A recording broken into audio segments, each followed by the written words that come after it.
If you haven't figured out about me yet, I love all things sparkly.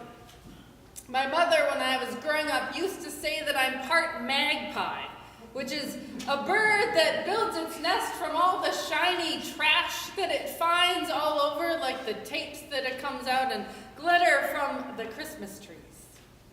If I'm out shopping with friends, they often will hold up anything that is bright or shiny or sparkly and often tacky and proclaim, "This looks like Kristin." I even found at a church rummage sale a couple years ago this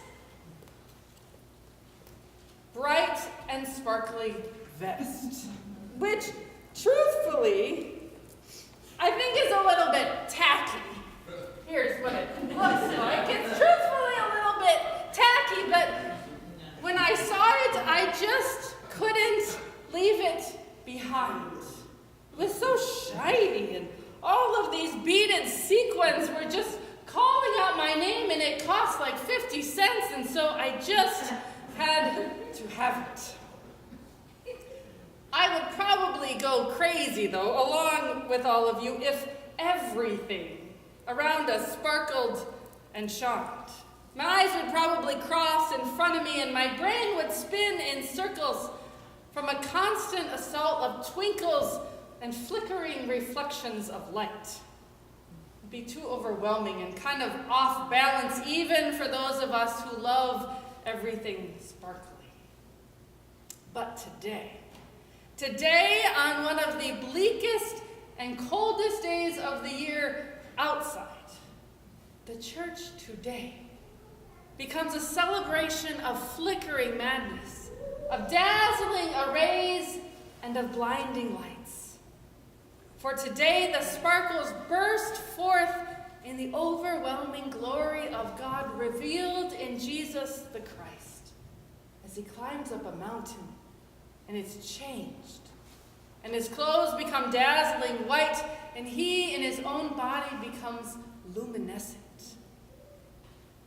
But the bright and shiny Jesus is revealed only for a fleeting moment.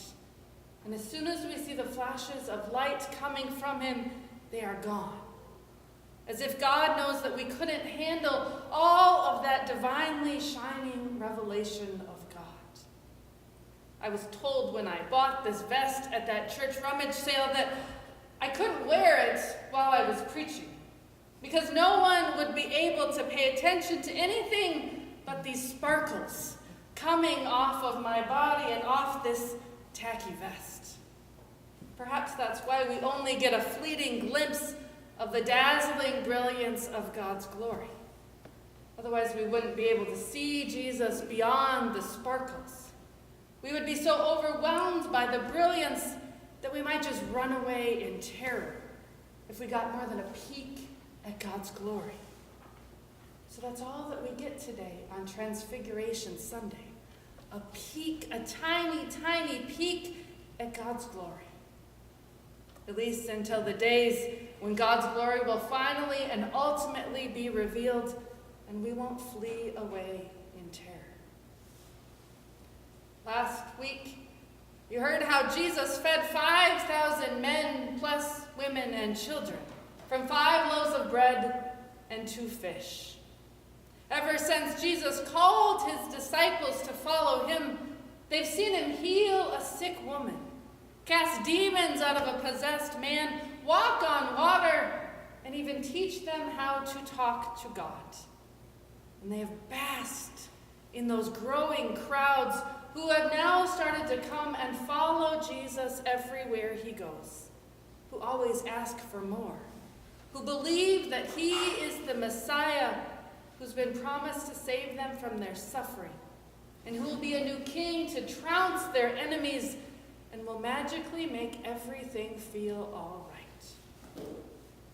It's a lot to demand from one person, even if that one person is Jesus.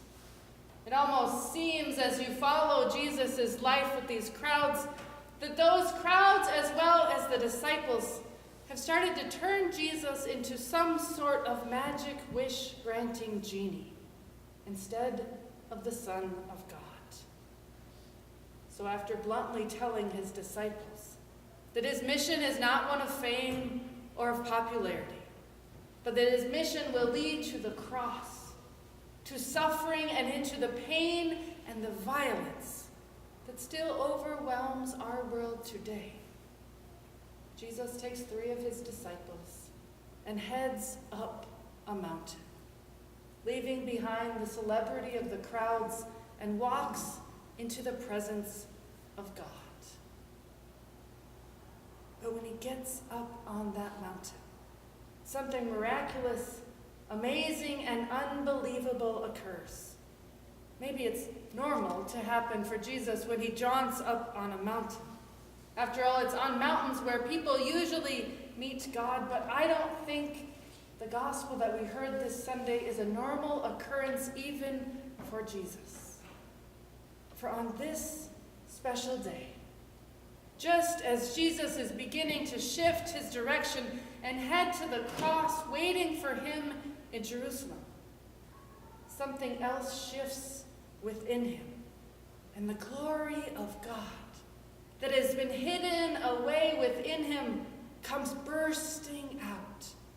His face is changed, and it becomes dazzling white, so dazzling that, as you heard with the kids, the disciples had to cover their eyes. It's almost as if the glory of God needed to break free of the limits of the humanity within Jesus. It needs to show some sort of spectacular display of power after being cramped up in the frail human being of Jesus, of God come to live with us.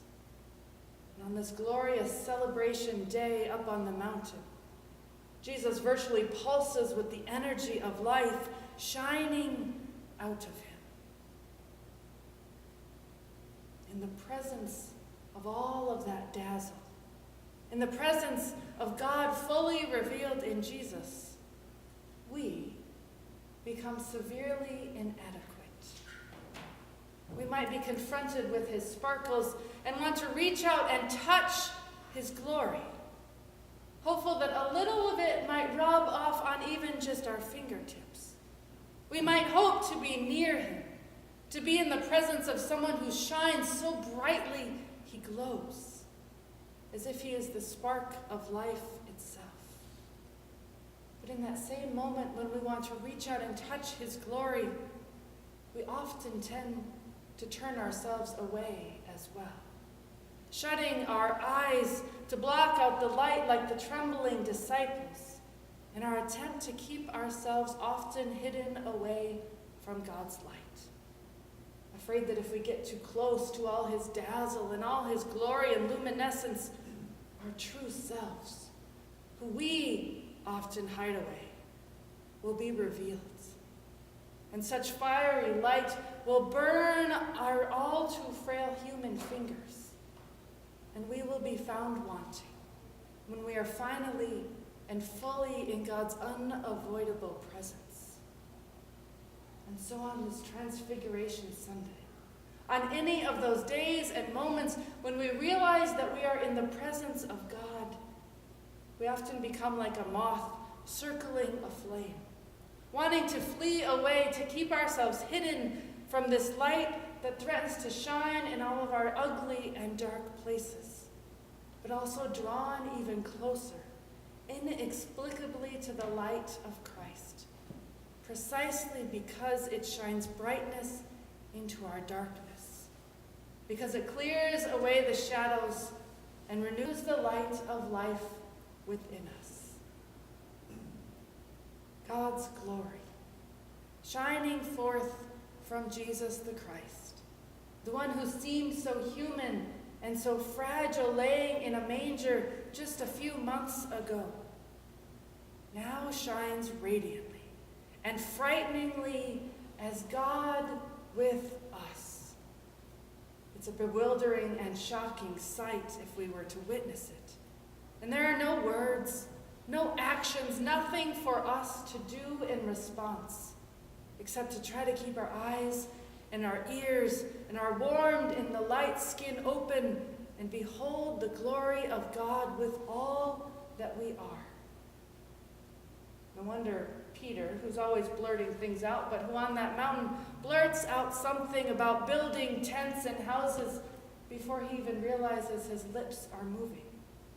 No wonder James and John, the other two disciples, are struck with no words to say at all in response to what they have seen. No wonder they fall down on their faces, trembling in awe-struck fear. For they, as well as us, cannot help but be overtaken with the glory, the radiant dazzle of God's shining glory revealed on a mountaintop. But as soon as we see it, then it disappears. And then God's radiant glory is gone as quick as it flashed. The light of Jesus disappears from in front of those disciples. And all that remains at the end of the story, at the end of their time on the mountain, is the echo of a voice from the cloud that proclaims that this one who had just dazzled before them is God's Son, the chosen one. So listen to him. But at the end of our story, at the end of the transfiguration, we don't get to stay in God's shining glory. For at the end of our story, the dazzle is gone, covered up, and all we are left with is Jesus in flesh like ours. No longer sparkly and shiny, looking more human than godly.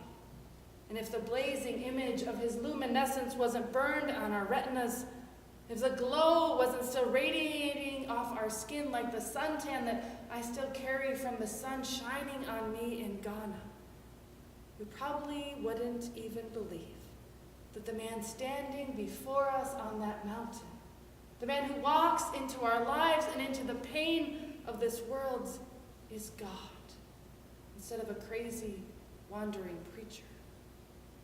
Soon, the dazzling Jesus will not be so dazzling and bright, for he has already begun his journey to Jerusalem, where he will suffer, where he will cry out, and where he, in his flesh and his dazzle, will be nailed to the cross. But for today we get one last glimpse, one last shocking, in-your-face, dazzling display of God's glory come to earth. A glory and a shining light that will be our beacon as we enter this week into the starkness of Lent, and enables us to keep watching for those flashes of God's brilliance, breaking unexpectedly into the bleakness of this world. Jerusalem sits in the future. The cross for Jesus is already being erected there. And Jesus has already told his disciples that he will be crucified. And that to follow him from here on out means to deny ourselves and to take up our crosses and to follow him with it.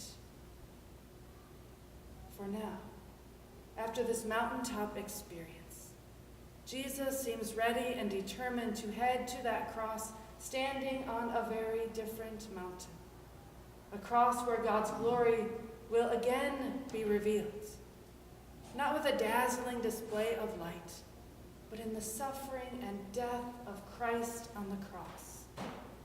Because it's on the cross where the light of Christ truly shines into the shadows of sin and into our hearts, so that we too will one day be able to shine with all of that dazzling glory of God, so that we will sparkle and dazzle the world with the light of Christ come into our midst, the light of Christ that has been revealed fully for all of us to see on a mountain today, with a bit of sparkle, a bit of dazzle, that will soon lead us to the very undazzling cross